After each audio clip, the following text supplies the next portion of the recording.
আজকের খুতবায় আমি নিজের উপর কঠিন এক দায়িত্ব অর্পণ করেছি। এমন একটি বিষয় নিয়ে কথা বলতে যাচ্ছি যা পরিষ্কারভাবে কিছু মানুষকে ক্ষুব্ধ করবে।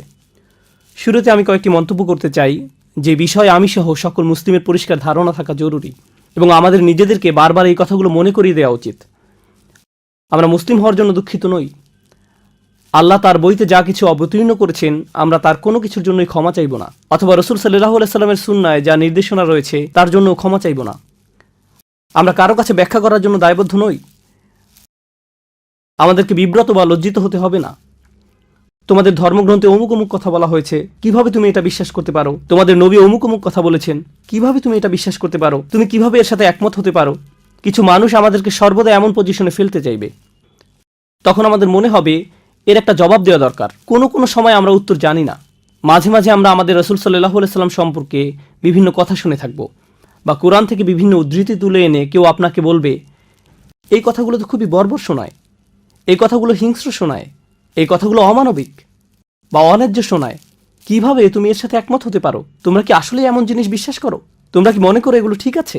প্রথমবার এমন কথা শুনলে আপনি হতচকিত হয়ে বলবেন, না, আমরা আসলে এর সাথে একমত নই। আপনি কিছুটা পেছনে সরে আসেন। তখন এটা বললে কোনো সমস্যা নেই যে আমি আসলে এই বিষয়টা ভালোভাবে বুঝি না। কিন্তু এভাবে বলা যাবে না যে কোরআন সুন্নায় যদি অমুক কথা আসলেই থেকে থাকে আমি এর সাথে একমত নই, কারণ আমরা দ্বিমত পোষণ করি না। এই বইয়ের সব কিছু, আল্লাহর অবতীর্ণ সব কিছু, আমরা যে শুধু সব কিছু বিশ্বাস করি তাই নয়। যদিও কেউ কেউ অস্বস্তি অনুভব করে, প্রথমত এরকম অস্বস্তি অনুভব করার কোনো সুযোগ নেই। সুম্মা লা ইয়াজিদু ফি আনফুসিহিম হারাজাম মিম্মা কাদাইত। তাদের অন্তরে যেন কিছুমাত্র কুণ্ঠাবোধ না থাকে তোমার যে কোনো সিদ্ধান্তের ব্যাপারে। ইসলামের অনুসারী হিসেবে আমরা এমনই। এটাই আমাদেরকে মুসলিম বানায়। আমাদের যে শুধু অস্বস্তি থাকে না তাই নয়, বরং আমরা আল্লাহর নিকট আনন্দিত তিনি যত কিছু অবতীর্ণ করেছেন তার সব কিছুর জন্য। এই বই আমাদের জন্য অস্বস্তির কারণ নয়, এই বই আমাদের জন্য আনন্দের উৎস। ফাবিযালিকা ফালিয়াফরাহু হুয়া খায়রুম মিম্মা ইয়াজমাউন। কোরআনের জন্য তার আনন্দিত হোক।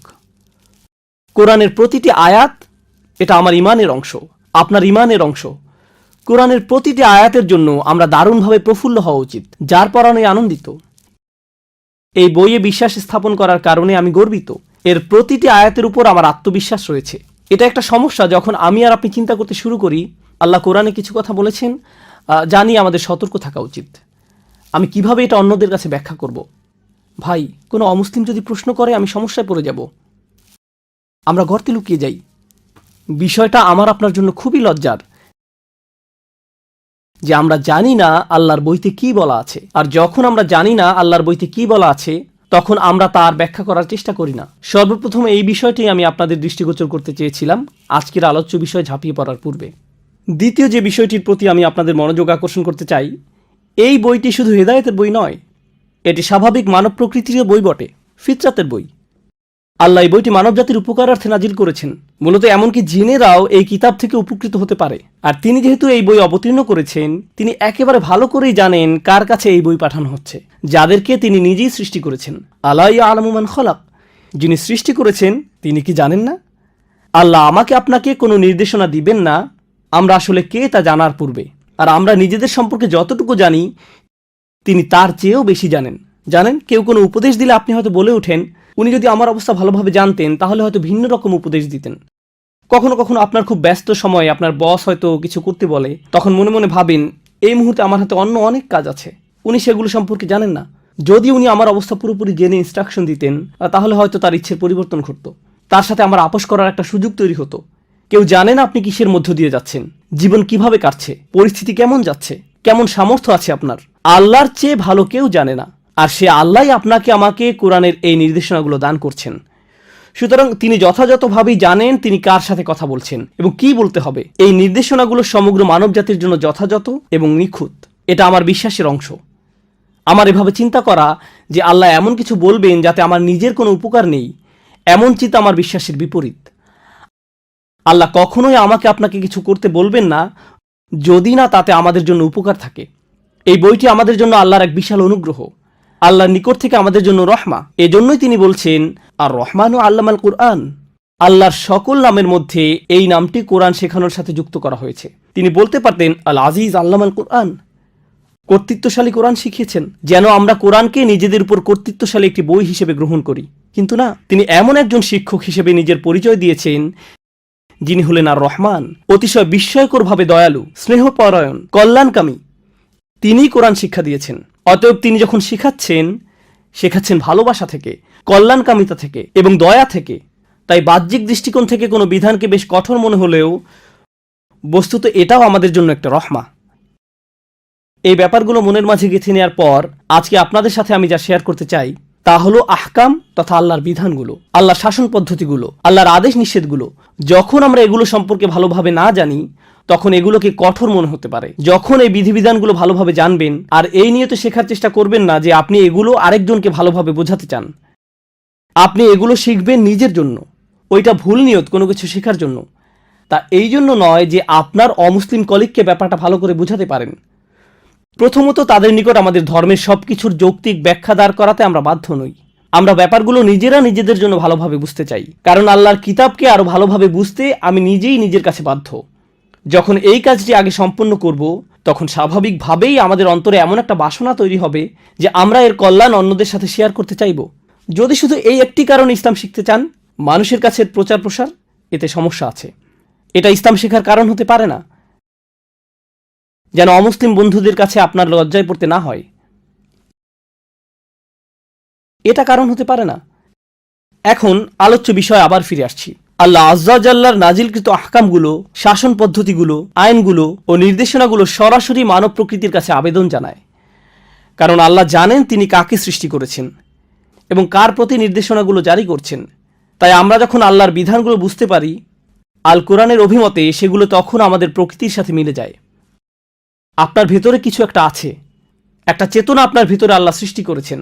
আপনার ভিতরে যে ফিতরাত আল্লাহ রেখে দিয়েছেন, যখন আল্লাহর বিধানগুলো বুঝতে পারেন অস্বস্তি লাগার কথা ভুলে যান। আপনি তখন বলে উঠবেন, এটা তো পুরোপুরি যৌক্তিক, ব্যাপারটি কি অসাধারণ প্রজ্ঞাময়, কি অসাধারণ সুন্দর। কিন্তু আমরা যদি এইরকম উপসংহারে পৌঁছাতে সক্ষম না হই, সম্ভবত এখন আমরা যথেষ্ট চিন্তাভাবনা করিনি আল্লাহর আহকামগুলো নিয়ে, বিধিবিধানগুলো নিয়ে, শাসন পদ্ধতিগুলো নিয়ে। অন্যদিকে সম্ভবত আমাদের অন্তরে ময়লা জমা হয়ে গেছে। আল্লাহ আজ্জা জাল্লা আমাদেরকে উভয়টি দান করুন, আল্লাহর বইয়ের ভালো বুঝ এবং পরিশুদ্ধ অন্তর। তো আল কোরআনের রাজনৈতিকভাবে সবচেয়ে অশুদ্ধ আলোচনার একটি হলো নারী পুরুষের ব্যভিচারের শাস্তি। সে শাস্তিটা হলো তাদেরকে বেত্রাঘাত করো, ফাজরিদু কুল্লা ওয়াহিদিম মিনহুমা মিআতা জালদাহ, তাদেরকে কষাঘাত করো বা চাবুক দিয়ে পেটাও 100 বার। তো খ্রিস্টানরা যখন ব্যঙ্গ করে বলে ব্যভিচারী এবং ব্যভিচারিণীকে কোরআন 100 বার চাবুক দিয়ে পেটাতে বলেছে, কিরকম এক বর্বর আইন এটা, তখন আমরা ভেবাচাকা খেয়ে যাই। না না, এখন আসলে আধুনিক যুগ, সমাজের এই অবস্থা এখন ভিন্ন, এতে সমস্যা নেই, যুগ পাল্টে গেছে। কি? একটু থামুন, আল্লাহর এই বই কালজয়ী। আল্লাহ কি বলেছেন তা আগে ভালো করে বুঝুন, অন্যের কাছে এটা ব্যাখ্যা করার পূর্বে।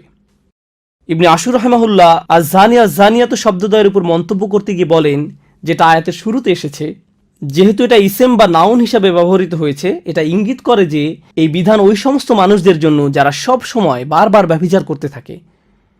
এখানে পতিতাদের সম্পর্কে বলা হয়েছে, যারা অবৈধ দেহ ব্যবসার সাথে জড়িত, এখানে তাদের সম্পর্কে বলা হয়েছে। সবার আগেকার যুগে আলেমরা এটা নিয়ে বিশদ আলোচনা করেছেন, এটা তো আর এখন অবতীর্ণ হয়নি।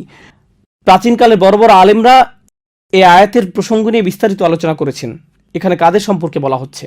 আর এটা মদিনার অন্যতম একটা বড় সমস্যা ছিল রাসূলের আগমনের পূর্বে সাল্লাল্লাহু আলাইহি সাল্লাম। এখন রাসূল সাল্লাল্লাহু আলাইহি সাল্লাম মদিনাতে এসেছেন, তবুও সমস্যাটি চলতে থাকলো। তাই কোরআনকে এই শহরে আগে থেকে চলে আসা একটি সমস্যা নিয়ে মন্তব্য করতে হয়। সমস্যাটা এতটাই প্রকট ছিল যে এই অংশটা গুরুত্বপূর্ণ। আমার মনে হয় এখানে উপস্থিত সবাই জেনে থাকবেন যে 4 জন সাক্ষী উপস্থিত করা ছাড়া ব্যভিচারের শাস্তি দেওয়া যায় না। আপনারা সবাই এটা শুনে থাকবেন হয়তো, 4 জন সাক্ষী থাকতেই হবে। এখন মাথায় সামান্যতম বুদ্ধি আছে এমন যে কোনো মানুষ এটা বুঝবে যে 4 জন ব্যক্তি সামনে রেখে কেউ কখনো এমন কাজ করে না। 4 জন সাক্ষীর সামনে কেউ এ কাজ কখনো করবে না। 4 জন সাক্ষী থাকার একমাত্র সম্ভাব্য ক্ষেত্র হলো আপনি যদি রাস্তাঘাটে জনসম্মুখে এই অপকর্ম করেন। আধুনিক আইনের ভাষায় যাকে বলে জনসম্মুখে অশ্লীল কার্যকলাপ। অনেক দেশে এই ধরনের আইন রয়েছে, জনসম্মুখে অশ্লীল কার্যকলাপ প্রতিরোধী আইন রয়েছে। প্রকৃতপক্ষে এ ধরনের কিছু যদি এখনকার রাস্তায় ঘটে, টেক্সাসের আইন রয়েছে এদেরকে গ্রেফতার করার এবং শাস্তি দেওয়ার। এখানে অপকর্ম যদি বিমানে ঘটে, তখন আইন রয়েছে কয়েক বছর জেলে কাটাতে হবে। অতএব এটা ইসলাম কর্তৃক নতুন কিছু প্রবর্তন নয়। এমন নয় যে ইসলাম এটা নতুনভাবে এনেছে, আগে কেউ কখনো এমন আইনের কথা শোনেনি। বস্তুত এই পৃথিবীর সকল সভ্য জাতির জনসম্মুখে অশ্লীল কার্যকলাপ প্রতিরোধে আইন রয়েছে, তাদের আছে। আর তাই কোরআনেরও আছে, কারণ কোরআন একটি নতুন সভ্যতার উন্মেষ ঘটাতে যাচ্ছে, ইমানদারদের নিয়ে একটি নবসভ্যতার জাগরণ ঘটাতে যাচ্ছে। আর জনসম্মুখে অশ্লীল কার্যকলাপ ছোট কোনো অপরাধ নয়, কারণ এমন অপকর্ম যদি সবার সামনে রাস্তাঘাটে ঘটতে থাকে, যেখানে 4 জন ব্যক্তি পাশ দিয়ে হেঁটে যাওয়ার সময় অনায়াসে দেখতে পায়, তখন বাচ্চারা পাশ দিয়ে হেঁটে যেতে পারে, নির্দোষ শিশু কিশোররা হেঁটে যেতে পারে, যারা জীবনে কখনো এমন চিত্রের মুখোমুখি হয়নি। আর এটা মানসিকভাবে তাদের চরম ক্ষতি সাধন করতে পারে, এমন একটি ভিত্তি নষ্ট করে দিবে পারিবারিক জীবন ব্যবস্থার, যেটা একেবারে মূলে অবস্থান। এটা মানুষের মাথা নষ্ট করে দিবে। এমন কিছু যা গোপন থাকার কথা, আপনি যদি তাকে সর্বসাধারণের সামনে উন্মুক্ত করে দেন, তখন এটা মানুষকে নষ্ট করে ফেলে, তাদের চিন্তাভাবনা দূষিত করে দেয়। চলুন কিছুটা পেছনে সরে এসে একটা বিষয় বোঝার চেষ্টা করি। আমরা এমন এক কঠিন সময় বাস করছি, জেনার জন্য 4 জন সাক্ষীর কথা ভুলে যান। আপনি এখন 4 মিলিয়ন সাক্ষীও জোগাড় করতে পারবেন, কারণ পর্নোগ্রাফি ইন্ডাস্ট্রি, নোংরামের ইন্ডাস্ট্রি ব্যভিচার বিক্রি করে, বিলিয়ন বিলিয়ন ডলারের ব্যবসা করে। ইন্টারনেট মার্কেটিয়াররা বাঁশের লাঠি থেকে শুরু করে তোয়ালে পর্যন্ত যে কোনো কিছু বিক্রি করতে পারে। জানেন সবচেয়ে সফল ইন্টারনেট প্রোডাক্ট কি? পর্নোগ্রাফি ইন্ডাস্ট্রির প্রোডাক্ট। ইন্টারনেট মার্কেটিংয়ে তারাই লিডার। যদি ইন্টারনেট মার্কেটিংয়ের কোনো সেমিনারে যোগ দেন, দেখবেন ইন্ডাস্ট্রিতে সবচেয়ে সফল ব্যক্তি, নিজের বিনিয়োগ থেকে যে সবচেয়ে বেশি উপার্জন করে, সে হলো ওই ব্যক্তি যে অনলাইনে জেনা ব্যভিচার বিক্রি করে। ওরাই একেবারে সবার আগে থাকে। তো ব্যাপারটা এখন সম্পূর্ণরূপে মানুষের চোখের সামনে। আর ব্যাপারটা যখন এতটাই জনসম্মুখে বর্তমান, কল্পনা করতে পারেন কি পরিমাণ ক্ষতি সাধন করে মানুষের মন মানসিকতায় যারা এগুলো দেখে, কি পরিমাণ ক্ষতি এটা ইতিমধ্যে করে ফেলেছে। কত লক্ষ কোটি শিশুরা মানসিকভাবে ক্ষতিগ্রস্ত হয়েছে, কত কিশোর কিশোরীর মন মানসিকতা নষ্ট করে দিয়েছে এই অসভ্যতা, কত শত বিবাহ ধ্বংস হয়ে যাচ্ছে এই নোংরা চিত্রগুলো জনসম্মুখে ভেসে বেড়ানোর কারণে। এই অসভ্য চিত্রগুলো চোখের সামনে না এসে পড়াটা এখন কতটা প্রায় অসম্ভব হয়ে দাঁড়িয়েছে, যত চেষ্টাই আপনি করেন না কেন। কারণ অগণিত অর্থ ব্যয় করা হচ্ছে এটা নিশ্চিত করার জন্য যে আপনি যেন এরকম কিছু একটা দেখতে বাধ্য হন। তাই কোরআন এসে বলেছে এটা খুবই সংকটজনক এক সমস্যা, যার রয়েছে খুবই ক্ষতিকর এবং ধ্বংসাত্মক প্রভাব। মানুষের বুদ্ধিতে জট পেকে যাবে, এগুলো তাদের চিন্তা ভাবনাগুলো গুলিয়ে ফেলবে, মাথা নষ্ট করে দিবে। তাদের দ্বারা এমন সব অপরাধ সংঘটিত হবে যা এমনকি বুঝেও আসবে না। মার্কিন যুক্তরাষ্ট্রে কি পরিমাণ জঘন্য অপরাধ সংঘটিত হয় শিশুদের বিরুদ্ধে, কি পরিমাণ যৌন নির্যাতনমূলক অপরাধ সংঘটিত হয়, প্রতি মিনিট পর পর পুলিশের কাছে কি পরিমাণ রিপোর্ট আসে। এমন ধরনের অপরাধ ঘটতে থাকে যখন আপনি বারবার এসব জঘন্য চিত্রের মুখোমুখি হন। এরপর এটা সমাজের স্বাভাবিক চিত্র হয়ে দাঁড়ায়। তাই কোরআন এগিয়ে এসে বলে, না, কেউ যদি জনসম্মুখে এমন নির্লজ্জ অপরাধ করে বসে, তখন তোমাদেরকে অবশ্যই তাকে শাস্তি দিতে হবে। চলুন এখন শাস্তি নিয়ে কথা বলি। তাদেরকে হত্যা করতে বলা হয়নি, তাদেরকে চাবুক পেটা করতে বলা হয়েছে 100 বার। আর যখন 100 বার চাবুক পেটা করা হয়, আল্লাহ আজ্জা জাল্লাহ শুধু বলেননি চাবুক পেটা করো, এতেই সমস্যা শেষ। ইসলামী আইনবিদেরা, এই দিনের বড় বড় আলেমেরা, সাহাবারা সুদীর্ঘ আলাপ আলোচনা করতেন কিভাবে এই মানুষগুলোর সমস্যার সমাধান করা যায়। প্রসঙ্গত এই ধরনের মানুষদের শাস্তির কথা আল্লাহ শুধু কোরআনের এই এক জায়গায় বলেননি, সূরাতুন নূরের আগে আরও আয়াত এসেছে। সূরাতুন নূরের বেশ পূর্বে সূরাতুন নিসায় এসেছে, আল্লাযানি ইয়াতিয়ানিহা মিনকুম ফাআযুহুমা, আর তোমাদের মধ্যে থেকে যে 2 জন অপকর্ম করবে। কোন লোক ইসলাম গ্রহণ করলো সে সময়ের মদিনাতে, সে ইসলাম গ্রহণ করলো, বা কোনো মেয়ে ইসলাম গ্রহণ করলো, কিন্তু ইসলাম গ্রহণ করার পূর্বে তারা বয়ফ্রেন্ড গার্লফ্রেন্ড ছিল, তারা বিবাহ বন্ধনে আবদ্ধ ছিল না। বিয়ে ছাড়া যে এমন সম্পর্ক স্থাপন করা যাবে না তা তারা জানতো না, কারণ তারা মুসলিম ছিল না। এখন হঠাৎ করে তারা ইসলাম গ্রহণ করে ফেললো। শাহাদা গ্রহণ করার পর 1 রাতের মধ্যেই তারা বিশাল ধার্মিক হয়ে গেছেন, ব্যাপারটা এমন নয়। তারাও মানুষ ছিলেন, তারা ধীরে ধীরে ধার্মিক হয়ে উঠছেন। যেমন আল্লাহ নিজেই বলছেন, লা তারকাবুন্না তাবাকান আন তাবাক, তোমরা অল্প অল্প করে নিজেদের উন্নত করে তুলবে। তাই আল্লাহ এমন ধরনের দৃশ্যপটের কথা আলোচনা করেছেন। রাসূলের মাদানী জিন্দেগির একেবারে শুরুর দিকে এমনকি কোনো মুসলিমও হয়তো এ ধরনের কোনো ভুল কাজ করে ফেলতে পারে। কোনো যুবক ছেলে নফসের তাড়নায় বিয়ে ছাড়াই কিছু একটা করে ফেললো, সে এখনো বিয়ে করেনি, কিন্তু একটি মেয়ের সাথে সে কিছু একটা করে ফেললো। এখন এদেরকে নিয়ে কি করবেন? কোরআনের আয়াত অবতীর্ণ হলো, যা এই আয়াতগুলো দ্বারা মানসুখ হয়ে গেছে অনেক আলেমের অভিমতে। তাদের জন্য কোন ধরনের শাস্তি নির্ধারণ করা হয়েছিল? আল্লাযানি ইয়াতিয়ানিহা মিনকুম, আর তোমাদের মধ্যে থেকে যে 2 জন অপকর্ম করবে, ফাআযুহুমা, তাদেরকে শাস্তি প্রদান করো। কিভাবে শাস্তি দিতে হবে তা আল্লাহ বলেননি, তিনি শুধু বলেছেন তাদেরকে শাস্তি প্রদান করো। তো সাহাবারা এটা নিয়ে দীর্ঘ আলোচনায় লিপ্ত হতেন। ইবনে আব্বাস রাদিয়াল্লাহু তাআলা আনহু এবং কয়েকজন সাহাবা বলতেন, আল্লাহ হয়তো এখানে তাদেরকে বকাঝকা করার কথা বলছেন, তাদেরকে ডেকে এনে ধমক দিয়ে বলো কিভাবে তোমরা এমন কাজ করতে পারলে। অন্য কেউ বলতেন, আমাদের উচিত একটি লাঠি দিয়ে তাদের পায়ের নিম্নাংশে পেটানো 10 বারের মতো। তখন এটাই হবে তাদেরকে কষ্ট দেওয়া।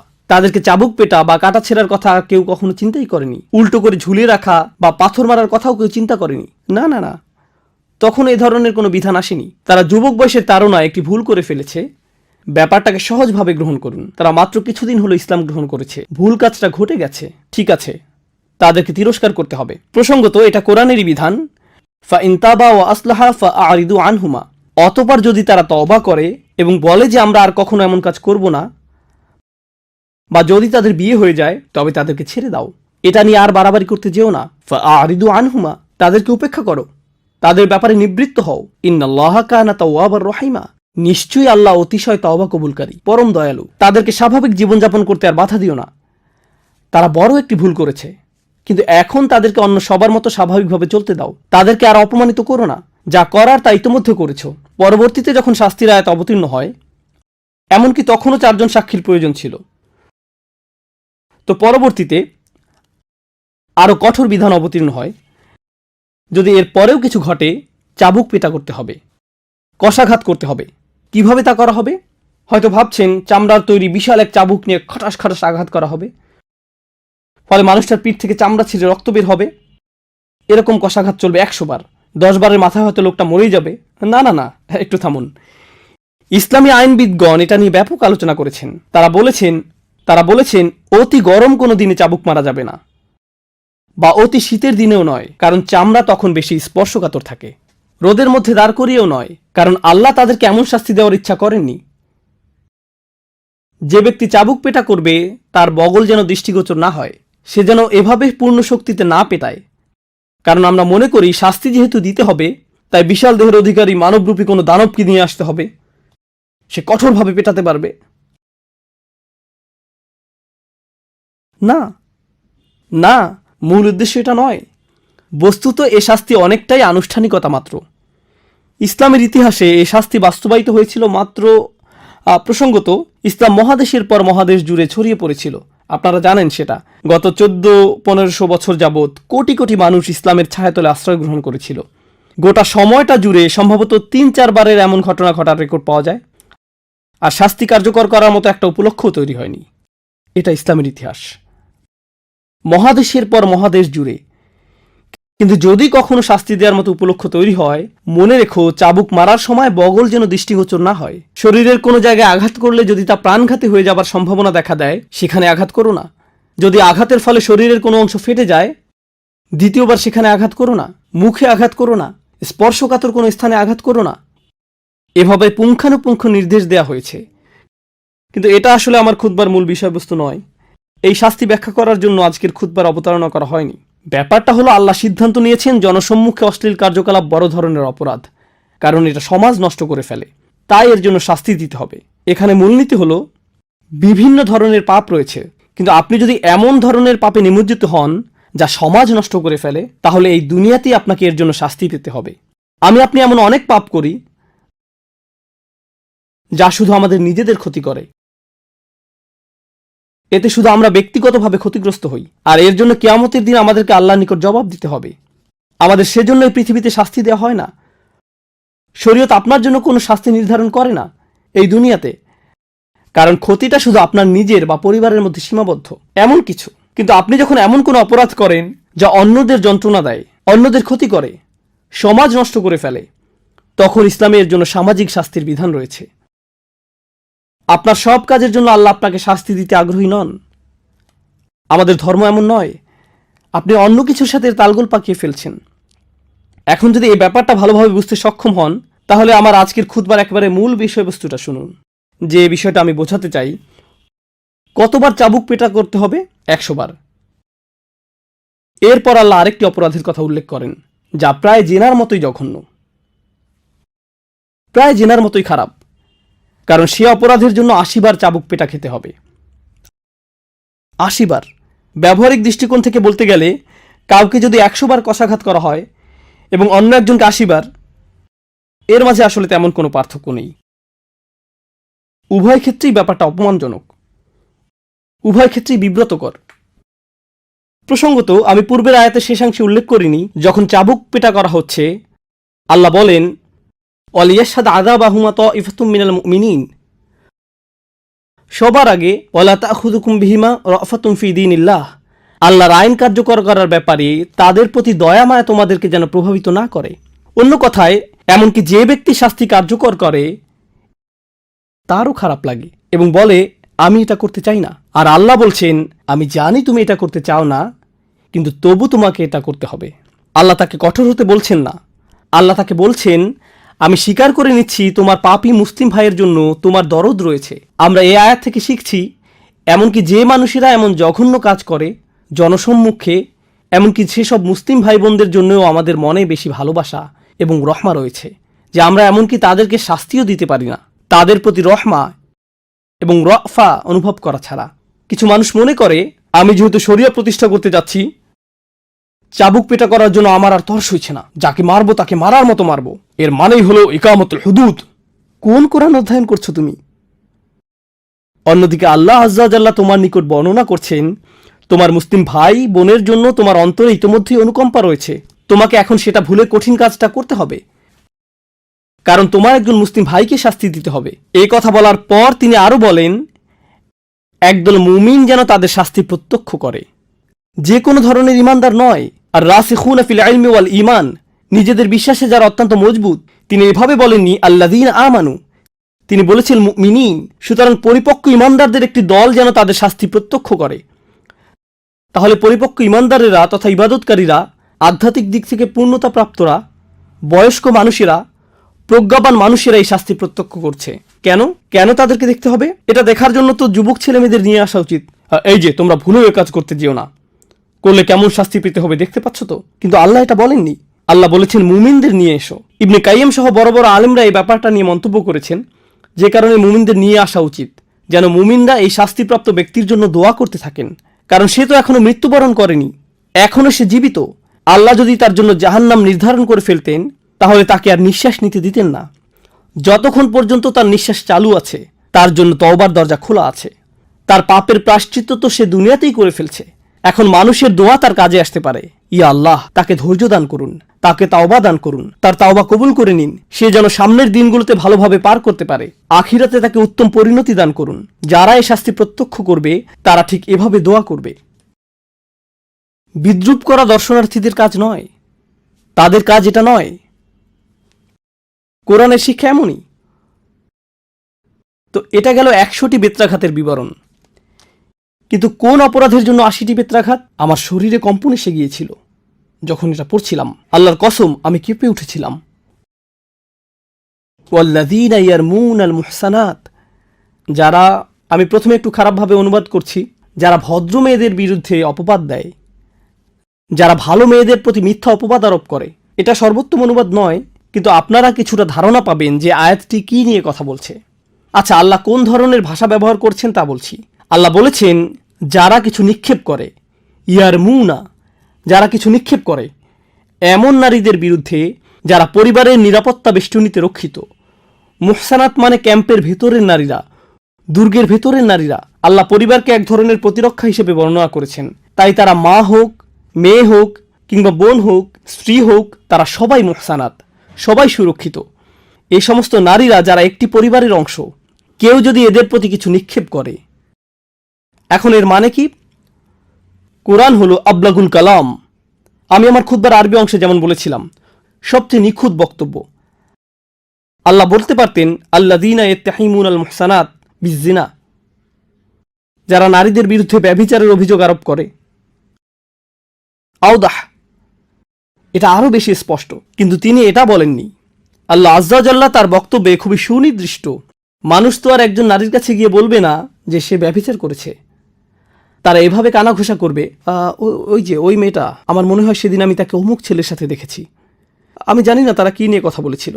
শুধু এতটুকুই, শুধু এতটুকু বললেই আপনি অপরাধী। জানেন মানুষ কি করে? সবচেয়ে জঘন্য কিছু বলার আগে আমি বলছি না যে সে, কিন্তু যখনই আপনি বলেন আমি বলছি না যে, তার মানে আপনি সবচেয়ে জঘন্য কিছু বলতে যাচ্ছেন। যদি কিছু না বলতেন কতই না ভালো হতো, কিন্তু আপনি বলছেন। আর মানুষ যখন এমনটা করে, বাজে মন্তব্য ছুড়ে দেয়, ওই যে ওই দুইটা, আমি জানি না ওদের ভিতরে কি হচ্ছে। ডাল মে কুছ কালা হ্যায়, কুছ চক্কর চল রাহা হ্যায়, কিছু একটা হচ্ছে। আমার মনে হয় আমি কিছু টেক্সট মেসেজ দেখেছি, আমি তাকে ফোনে কথা বলার সময় হাসতে দেখেছি। এই হাসার মানে কি? তারা এত কাছাকাছি দাঁড়িয়ে আছে কেন? অমুকটা কেন হচ্ছে, তমুকটা কেন হচ্ছে? শুধু এই মন্তব্যগুলো, এগুলোই যথেষ্ট ইয়ার মুন আল মুহসানাতের ভেতরে পড়ে যাওয়ার জন্য। কারণ আল্লাহ ভাষাটা খোলা রেখেছেন। আপনি হয়তো একেবারে স্পষ্টভাবে তাদের প্রতি অভিযোগ আরোপ করেননি, আপনি জাস্ট ওই দিকে কিছু কথা ছুড়ে দিয়েছেন, আর বাকিটা শয়তান এবং আপনার কল্পনার কাজ।